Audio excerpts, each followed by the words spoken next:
आई थी उसका नाम था सुरुचि, लेकिन सुरुचि ने यह कह दिया कि मैं इसके पास राजभवन में नहीं रहूंगी। एक दास भवन में ठहरा दिया, एक शेर आटा जाएगा जौ का। तो बड़ी रानी दास भवन में ठहर गई और छोटी रानी राजभवन में चली गई। एक शेर आटा जाता था जौ का और एक घड़ा पानी का। वो जौ के आटे को अपने मन में कमजोर जानती थी, लेकिन एक बात ध्यान से सुनना, जिस दिन से जौ का खाना बंद हो गया है, आज का वो मिल रही जौ की रोटी, एक चीज बढ़ गई है, एक चीज घट गई है। गुस्सा बढ़ गया है और बल कम हो गया है जौ की रोटी ना मिलने से। आज वे बड़े बूढ़े जिंदा बैठे हैं जिनने जौ की रोटी खाई, उनके पोंछे के कड़े नहीं मिले बाजार में नाप के।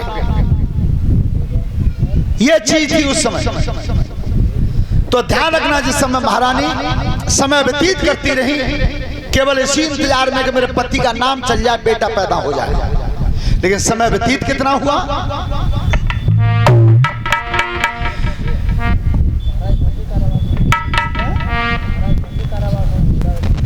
पहले ना बता, ध्यान रखना। उत्तानपाद महाराज जब शिकार खेल करके आए थे तो बड़ी रानी के पास ठहरे और एक भाग रात्रि का बाकी रह गया था। उस समय कही महाराज ने कि महारानी हम वो जान दो, अगर सवेरो है तो भाई मालिम पच जावे तो तुम्हारे उता कल है हुई और मेरे उता हुई। श्रोता बंधु, क्या क्या चीज पूरी है यज्ञपति महाराज जी आपने अनुभव किया होगा कि कांटो बुरो करील को और बदरोटी की घाम, सौत बुरी है चून की और साजे को काम है। श्रोता बंधु, तो जैसे महाराज आज निकल के चले और उधर से रानी का फाटक खुल गया, छोटी वाली रानी का, और जैसे ही महाराज को आते हुए देखा तो आवाज दी, कौन? महाराज बोले कामाले पत्ते छोटी रानी है। और तब तक सामने आ गई, कहो कहां से आए? महारानी हम जंगल को चले गए थे, लेट है गए, अबे रह गई, अब लौट क्या पाए, घोड़ा उपसता है और हम उपसता है। तो छोटी वाली रानी चतुराई कर रही है, और राजा जब घोड़ा पर चढ़ के आए थे वह घोड़ा की पीठ पे हाथ धर और तब बोली है क्या? अरे त्यारे बचन सुनू में सैया, मेरो कांपे ये चकत सीना, रघुबर से गोया।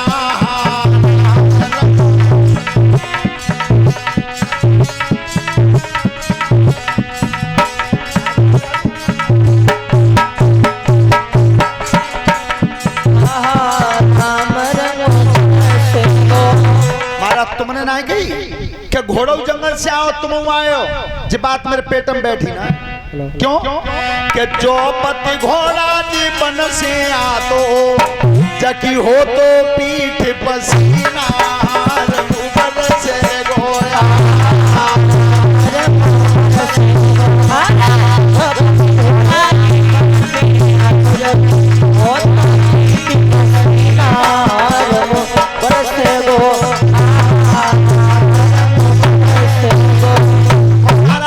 जंगल से आते तो जाके पीठ पर पसीना ना हो तो राजा बोलेगा बच्चों चोरी पकड़ी जाएगा।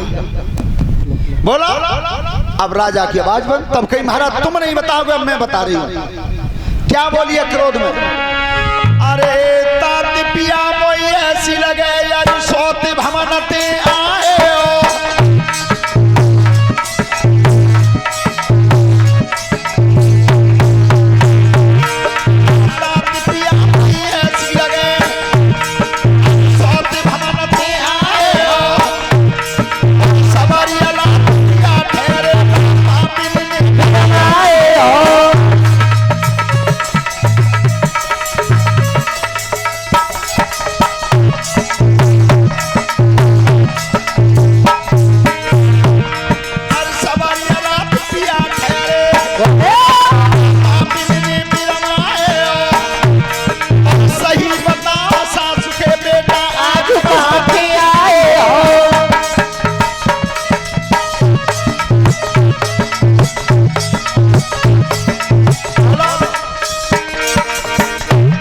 सोत के घर ना गए। राजानी की महारानी कैसी बात करती हो, मैंने 12 साल से देखी हूं ना। महाराज ऐसे नहीं मानूंगी इतनी जल्दी तो। अरे तुम्हारी बात तभी मानू, तरकू भुजाई उठाओगे, सोत धमन में ना ठहरे, किसन बाप की खाओगे।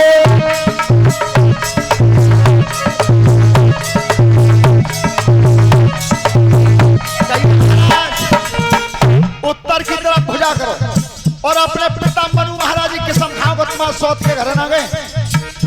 राजा ने भी भगवान अवक्ष बनुआ बनो। अब क्या करो, अगर मैं किस्म नहीं खाता तो मेरी न तो रानी को हिलो न मेरो। एक बात ध्यान से सुनना, जितने बालकन के ब्याना भय, अगर बेटा तुमसे कोई शादीशुदा जी कहे कि मैं अपनी घरवाई इतना डरपत, बिल्कुल झूठ, सब झूठ बोल रहा है। अंतर इतना है, काऊ की भैया चौखट के भीतर है, काऊ की चौखट के भयभीत समय। और अगर भयभीत नहीं होते तो गोस्वामी जी ने रामायण में लिख दिया है कि नार विवश नर सकल गुसाई, और नार चाहे नट मरकट की नाई। संसार के नर नारी के बस में। तुम यही समझोगे जी हमारे परीक्षित सुरेश बाबू ही तरफ है, दुनिया तरफ रही है। आज इतने बड़े सम्राट थे और एक रानी के सामने क्या बोले, कहा बोले। हर सोच समझ के राजा ने उत्तर को भुजाई उठाई है, और अयोध्या के चौराहे पे सब बाप की खाई है।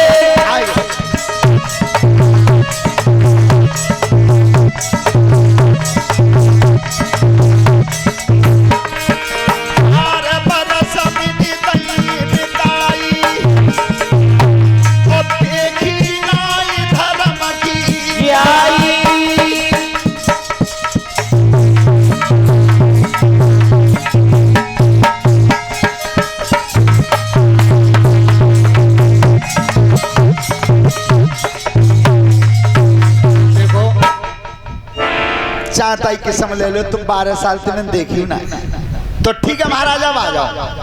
जैसी भवन में लाई एक भाग रात बाकी रह गई थी। सोता बंद हो, एक संत की ऐसी कृपा हुई कि बड़ी रानी के दास भवन में और छोटी रानी के राज भवन में दोनों के संतान रही।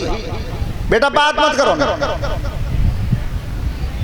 और इसीलिए भगवान ने कह दिया है, गोस्वामी जी ने लिखा है रामचरितमानस में, क्या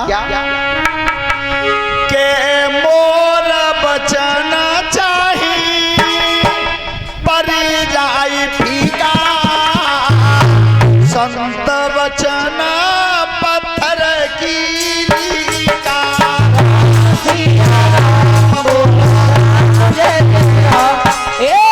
राम सिया राम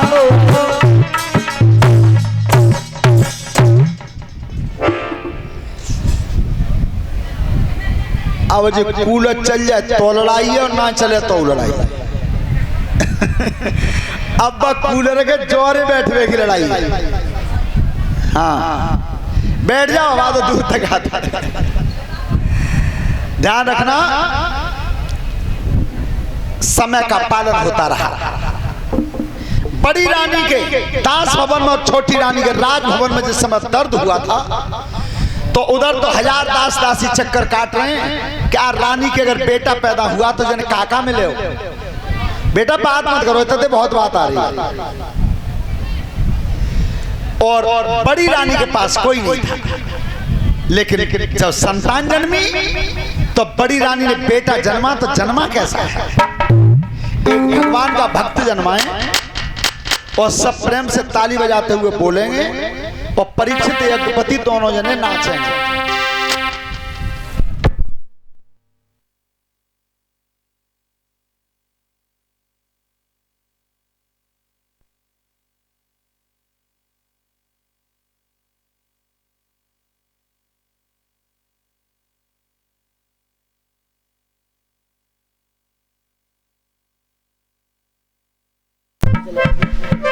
हेलो चलो बोलेंगे प्रेम से।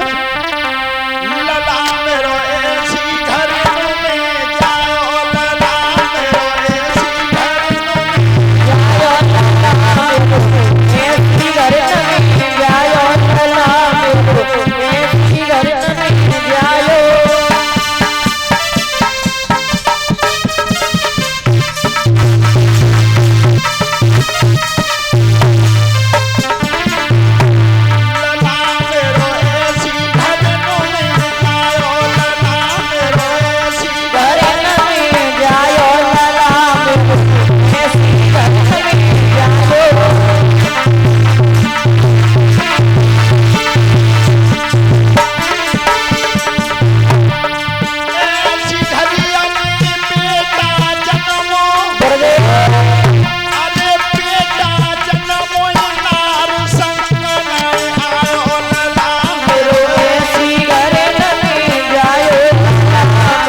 राजा को पता चल गया था कि बड़ी रानी के भी